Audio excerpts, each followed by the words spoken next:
के अब राजा आयो भने तपाईहरु कसलाई राजा मान्नु? राजा आयो भने राजालाई राजा मान्छौँ नि। पूर्व राजालाई नै ज्ञानेन्द्र कस्तो पूर्व र उत्तर भन्नुभएको? यो राजा हुनुभन्दा अगाडि को राजा छ र?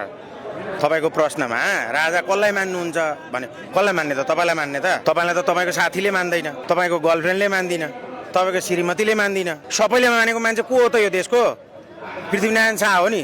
उसको वंशजको राजा हुन्छ नि। अहिले उसको वंशजको प्रतिनिधित्व गर्ने सबभन्दा बुढो मान्छे को छ?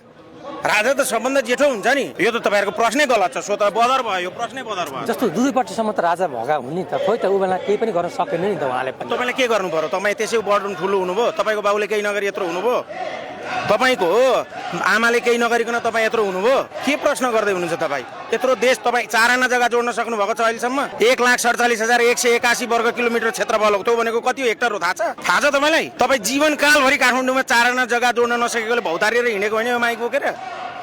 कसरी जोड्नु भयो त राजाले यत्रो यो जग्गा जमिन? यत्रो देश कसरी बनाउनु भयो त राजाहरूले? केही पनि भएन। केही पनि नभएको भएदेखि तपाईँ नेपाली कसरी हुनुभयो त? अहिले गणतन्त्रले माने काम त भइरहेको छ। अहिलेको नेताहरूले जेन्जी पछिको अहिलेका सिजन नेताहरूले काम त गरिरहेको छन् नि त। ठिक छ, यहाँ ल्याउनुहोस् माइक। अब काम भएको भए सिंहदरबार जलेको किन त? काम भएको भए सिंहदरबार जलेको किन त? सर्वोच्च अदालत जलेको किन त? अनि त्यो संसद भवन जलेको किन? सरकारको 3टा अङ्ग हुन्छ क्या भाइ, कार्यपालिका, संसद अनि व्यवस्थापिका है। व्यवस्थापिका, न्यायपालिका, 3टा अङ्गमा 3टै अङ्ग जलाइदिए जनताले। वडा कार्यालय जलाइदिए, नगरपालिका जलाइदिए, नेता बस्ने घर जलाइदिए। अनि अझै पनि तपाईँ राजा आउँछन् र राजा नयाँ को आउँछ त? प्रचण्ड चाहियो अझै तपाईँलाई? तपाईँलाई अझै केपी ओली चाहिएको हो? त्यो अस्ति 23 गते मर्ने मान्छेमा तपाईँको भाइ भएको भएदेखि तपाईँ के गर्नुहुन्थ्यो? केपी ओलीको गएर तल घुँडाको पानी खानुहुन्थ्यो कि गएर केपी ओलीलाई गोली ठोक्नुहुन्थ्यो? हिजो 10 वर्ष जनयुद्धमा मान्छे मार्दै गर्दा तपाईँको आमाको सिन्दुर पुसेको भएदेखि तपाईँ आज कहाँ हुनुहुन्थ्यो? यस्तो प्रश्नले यो देशको समस्याको समाधान हुँदैन।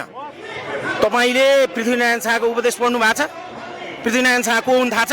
अमरसिंह थापा को हुन् थाहा छ? बलभद्र कुँवर को हुन् थाहा छ? भक्ति थापा को हुन् थाहा छ? इतिहास थाहा छ? पहिला पढ्नुहोस्, तपाईँहरूले अध्ययन गर्नुहोस्। त्यही भएर तपाईँले पृथ्वीनारायण शाहलाई पहिला पढ्नुहोस् अनि देशमा राज संस्था किन आवश्यक छ भन्ने कुरा महसुस गर्नुहोस्। जस्तो अब यदि गणतन्त्रले के काम गर्थ्यो भने तपाईँ यो माइक लिएर यहाँनिर आएर 2-4 हजार 5-10 हजार कमाउनुको लागि युट्युब च्यानल खोलेर बसिराख्नुहुन्थ्यो? यही देश अमेरिका हुन्थ्यो नि? यही देश बेलायत हुन्थ्यो नि? तपाईँको तलब आज 2 लाख 4 लाख हुन्थ्यो होला नि? यसरी माइक तेर्साउनेको सिङ्गापुरमा कति तलब हुन्छ अनि तपाईँको कति तलब हुन्छ? तुलना गर्नु न। तपाईँको त्यो स्थिति हुन्थ्यो भने यो गणतन्त्र ठिक थियो, यो देश बच्थ्यो भने यो गणतन्त्र ठिक थियो, तपाईँ सुरक्षित हुनुहुन्थ्यो भने यो गणतन्त्र ठिक थियो। भाद्र 23 र 24 गते यो देशको प्रधानमन्त्री सुरक्षित थिएन, यो देशको राष्ट्रपति भएको थियो। तपाईँ आफू अहिले गणतन्त्रको पक्षमा कुरा गर्नुहुन्छ। त्यही भएर तपाईँहरूले पहिला अध्ययन गर्नु जरुरी छ। पत्रकारहरूले पहिला सही कुराको सम्प्रेषण गर्नु जरुरी छ। पत्रकारिताले गलत पत्रकारिता गर्यो र गलत प्रश्न गर्यो भने, इतिहास पढेन भने, देशको आवश्यकतालाई बुझेन भने त्यो देश धुलिसात हुन्छ। आज हरेक नेपाली एकदम समस्यामा छ। हेर्नुहोस् भाइ, आज हरेक नेपाली समस्यामा छ। तपाईँ समस्यामा हुनुहुन्छ, म समस्यामा छु, विदेशमा बस्ने नेपाली समस्यामा छन्, स्वदेशमा बस्ने समस्यामा छन्, नेता आफै समस्यामा छ। अरू त के कुरा गर्नु? देश समस्यामा छ। अनि यो समस्याको समाधान चाहिँ हुन्छ चाहिँ कसरी? अबको आन्दोलन तपाईँ कहिलेसम्म गर्नुहुन्छ? कसरी अगाडि बढाउनुहुन्छ? आन्दोलन त निरन्तर रूपमा आन्दोलन गर्नु हाम्रो रहर होइन नि। हामी के भनिराखेका छौँ? हामी कसैलाई निषेधको राजनीति गर्न खोजिरहेका छौँ? राजा, जेन्जी पुस्ता र राजनीति दल यो 3टा शक्ति मिलौँ, सबै समस्याहरूको समाधान गरौँ, एउटै टेबलमा बसौँ, नमिलेका कुराहरू मिलाउँ। संविधान संशोधन गर्ने हो कि कानुन संशोधन गर्ने हो कि यो देशमा स्थिरताको लागि एउटा काम गरौँ। देश स्थिर भयो भने न समृद्ध बन्छ। त्यतिकै हावामा समृद्ध नेपाल सुखी नेपाली भनेर सिंहदरबार जल्दैन। भयो समृद्धि? समृद्धि त कहाँ आयो? बालकोटतिर आयो। समृद्धि कहाँ आयो? गुन्डुतिर आयो। तपाईँले देख्नुभयो होला नि कुटी, त्यो कुटीमा गएर सोध्नु न। बालकोटको कुटीमा गएर सोध्नु त यस्तो हुन्छ कुटी?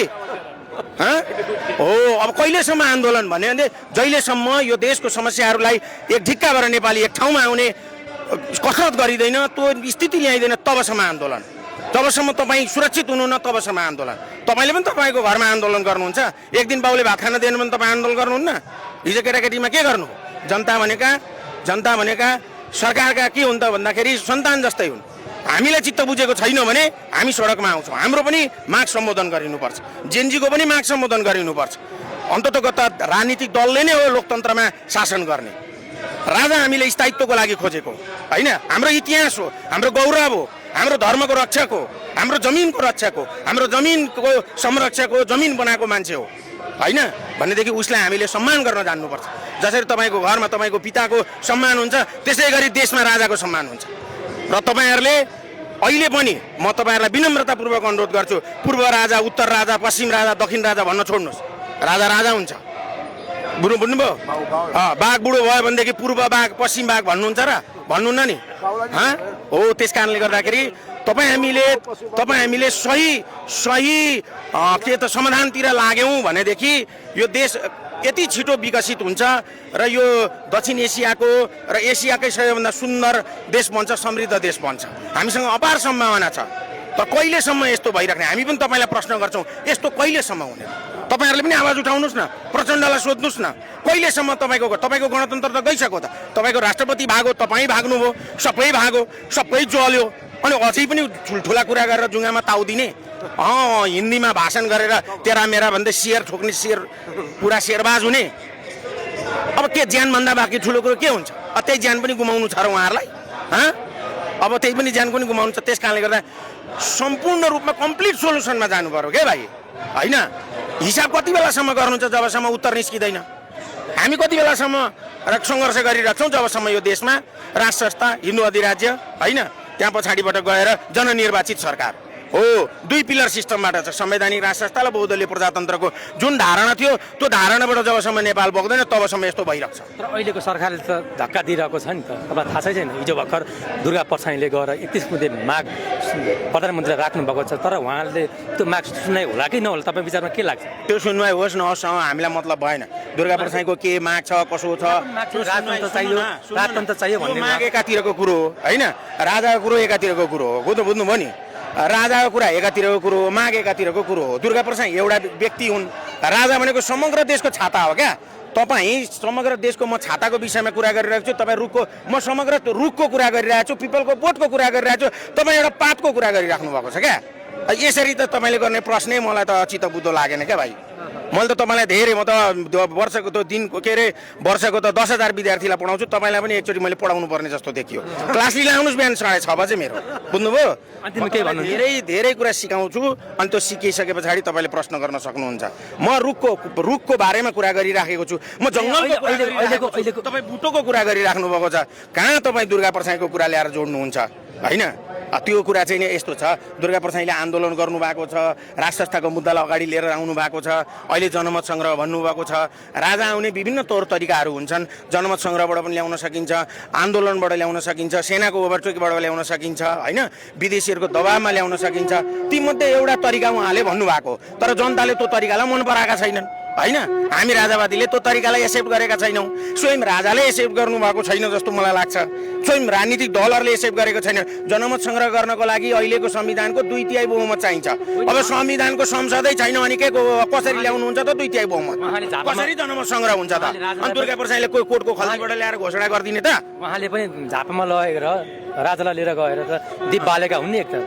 हो त अब के गर्नु त? राजाले दीप बाल्नुभयो त, बाल्नुभयो र त उनलाई चाहिँ होला त नि भनेर सबैले साथ दिइरहेको छ नि त अहिलेसम्म होइन हो। यस कारणले गर्दाखेरि सबै मान्छे चाहिन्छ क्या, सबै मान्छे चाहिन्छ। दुर्गा परसाई चाहिन्छ, काङ्ग्रेस चाहिन्छ, एमाले चाहिन्छ, माओवादी चाहिन्छ, राजाका लागि सबै चाहिन्छ, तपाईँ चाहिन्छ, अर्को चाहिन्छ होइन। तपाईँहरूले के सोध्नुहुन्छ भनेदेखि तपाईँहरू राजावादीहरू एक हुनुहुन्न, तपाईँहरू पनि त युट्युबहरू एक हुनुहुन्न नि त। 100 एउटा युट्युब किन खोल्नु पऱ्यो? एउटै खोले भइगयो नि। कान्तिपुर टेलिभिजन छ त, त्यसैमा गएर काम गरे भइगयो होइन? किन खोल्नु त तपाईँहरूले पनि? ल धन्यवाद।